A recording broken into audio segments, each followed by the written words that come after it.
How's it, everybody? Welcome back to the Rocky Fern. My name is Luca and I have OI type 4, and in today's episode we're going to be doing a little bit of a repot. It's a little bit of a love-hate relationship. I love the plant and the plant seems to hate me, so let's dig into it and check it out.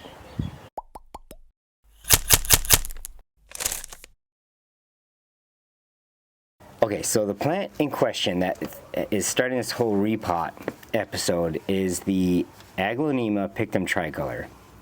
A beautiful, beautiful plant. Now, all the plants on the table are going to be tissue culture seedlings. And I got them from an Etsy shop called MoreShadesOfGreen. Super impressed with their TC plants that they offer. They usually give you more than you pay for, which is great. And I have just had such a hard time growing this plant.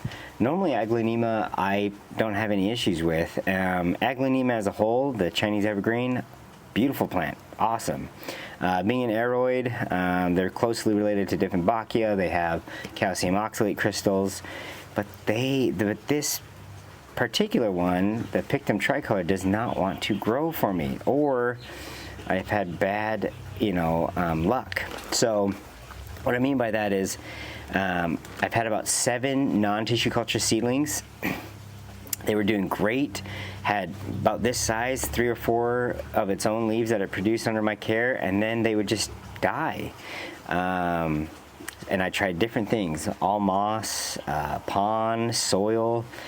So then I thought I would try to learn the secret, and I would try tissue culture.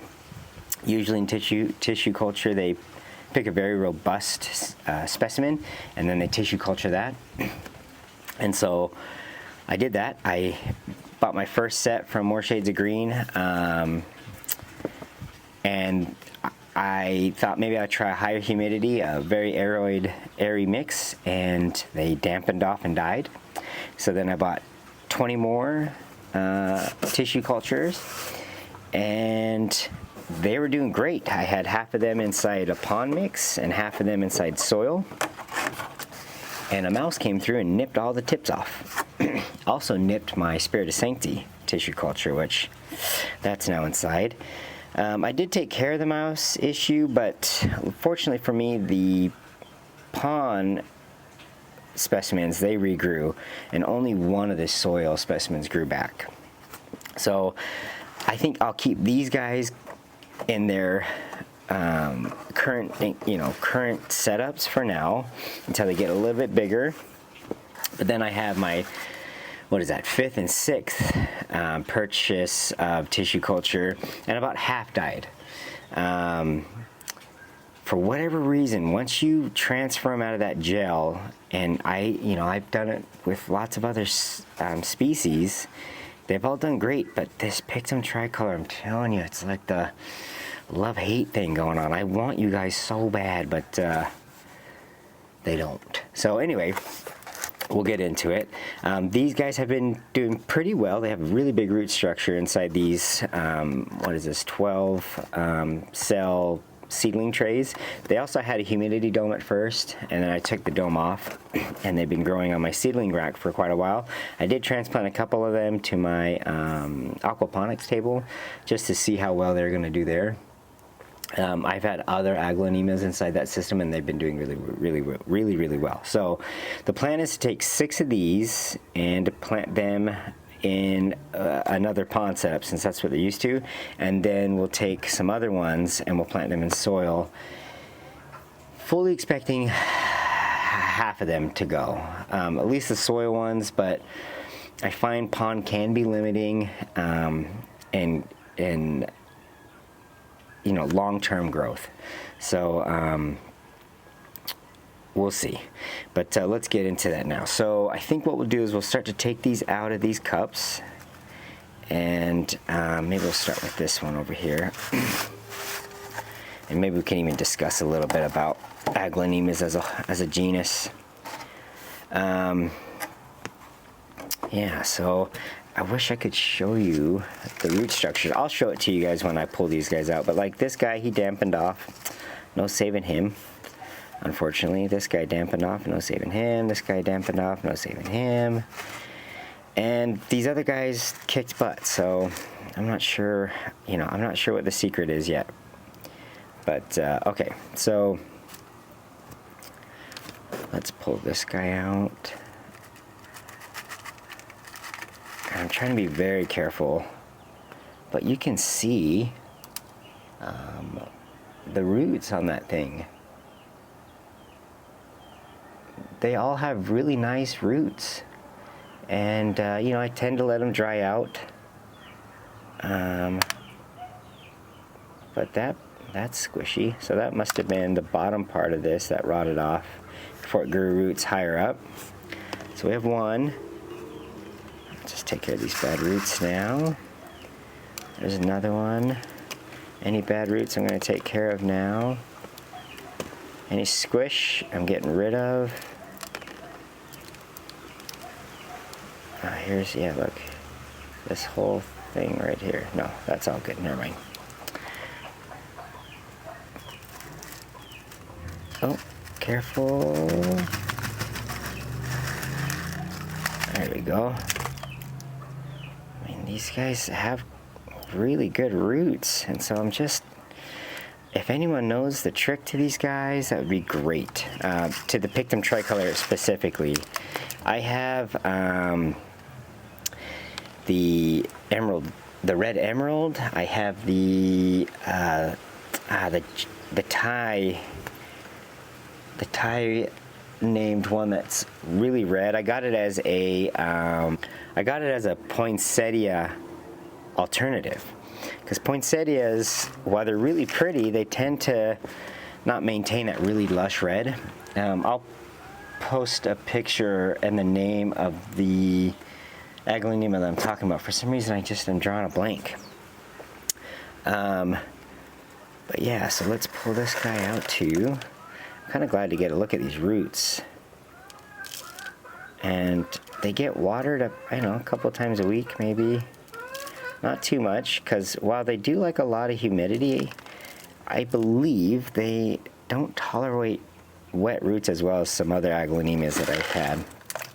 So right now I'm down to one non-tissue culture seedling, and that thing is just, for the last like 3 months, has just stayed pretty much a seed with some beginner roots, and that's it.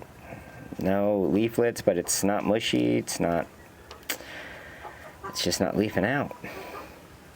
You can kind of see it's starting to develop its color. I hope that's focusing. So there's our 6th. Maybe what we'll do is pull this guy out as well. Come on.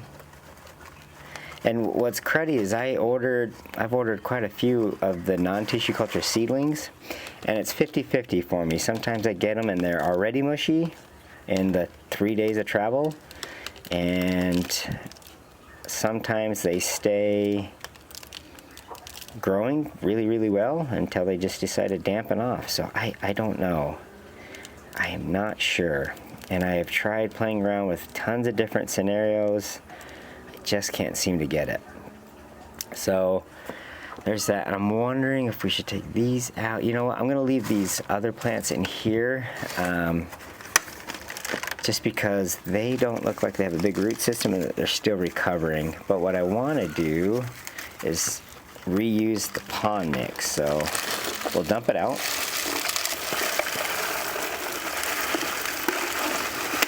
Oh, and I just found another seedling that survived here. Not that guy, not that guy, not that guy. Oh, actually, yeah, it was this guy. Look at that. He died back and is coming back. So I don't know. I really don't know what the trick is, but we're gonna try. That's my chicken over there, or one of them. And then I think all these are gone too, but we'll see. It looks like there is one more right here. Look at that. And this guy is surviving too. So I don't know. I don't know. That's going to be the theme of the day. I don't know.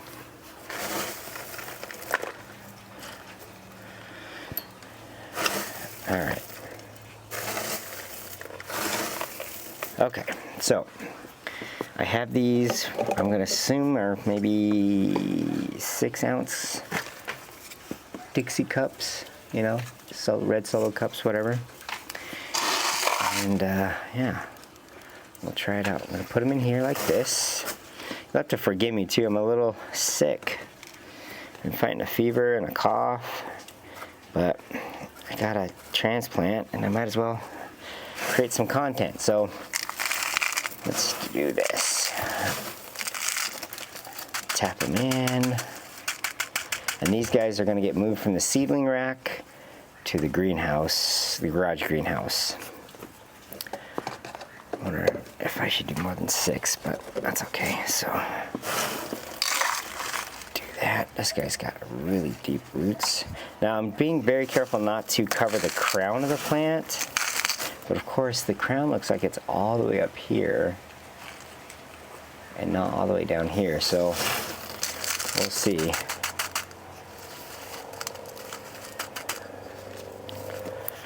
I thought about putting these all in one big planter, but then again, I don't know. Don't want to chance it if something goes wrong in that one planter.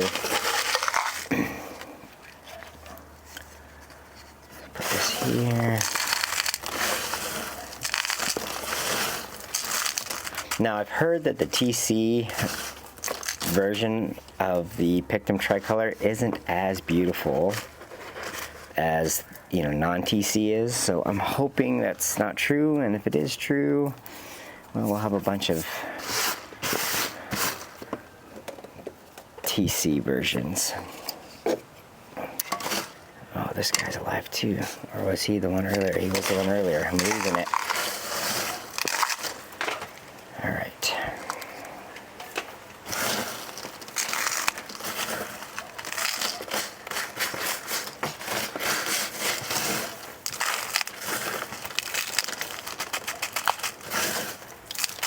Okay, there's 4. Let's get this cleaned up a little bit.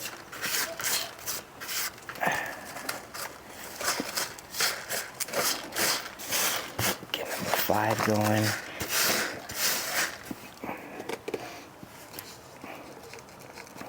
What I think I'll do is I'll try one in pond too. Not pond, Leca. Because why not? Alright. Let me grab some more pond here real quick. I put it in a little bit deep, so as I was pouring, I kept pulling it out slightly to get it to the right level. I'm gonna go grab some pond or some Leca. Alright, so let's do some of this Leca here.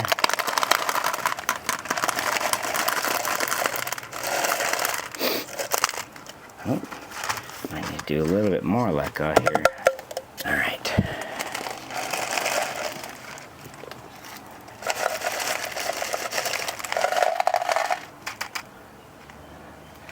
Okay, so we got 1 in Leca, 5 in pond, which is where they came from. And then we're going to do the rest in a very airy aeroid mix. We'll try these guys in an airy aeroid mix. So now what size pot are we going to be doing here? What do we say this size? Let's do that. Is that going to be too small? No, that'll be fine. Alright, sorry, that was all off screen. Let me fill this up here real quick. There's one in my aeroid mix. And I can kind of see he's got some growth points coming out already. So I'm not sure if it's focusing, but there's that one right there. Now I'm looking at these and I'm wondering if we should do these as well. Yeah, let's do those real quick. There's kind of a funky looking one. And maybe these 2 will go in the prop box. There's an idea. Okay, here we are guys, all finished. We have the 5 that we up potted to pond, and hopefully they continue to kick butt. We have the 1 outlier that we did in Leca, because why not? We have the other 5 that we did in a very airy aeroid mix, they'll all get a deep watering, and then these 2 will go into a prop box, and we'll do a follow-up here in 6 weeks. If you like what you see, go ahead and give a thumbs up, subscribe, and we'll see you guys on the update.